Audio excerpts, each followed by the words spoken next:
সমস্ত নিয়ামত কার পক্ষ থেকে? একটি নিয়ামত দুনিয়ায় দেখান যেই নিয়ামতটি আল্লাহ দেননি।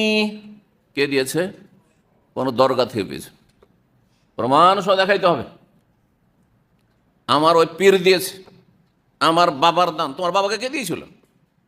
হ্যাঁ, বাবার জমি জায়গা সম্পত্তি পেয়েছে, ওটা কে দিয়েছিল? হ্যাঁ, তোমাকে মুসলিম ঘরে কে সৃষ্টি করেছিল? তুমি কোথা থেকে সৃষ্টি এসছো, কোথেকে এসছো, এগুলো কোনোদিন চিন্তা করে দেখেছো? সমস্ত নিয়ামত আল্লাহর পক্ষ থেকে। এটাও আল্লাহর ঘোষণা, আমা বিকুম মিন নি'মাতিন ফামিন আল্লাহ। তোমাদের কাছে যা কিছু নিয়ামত আছে কার?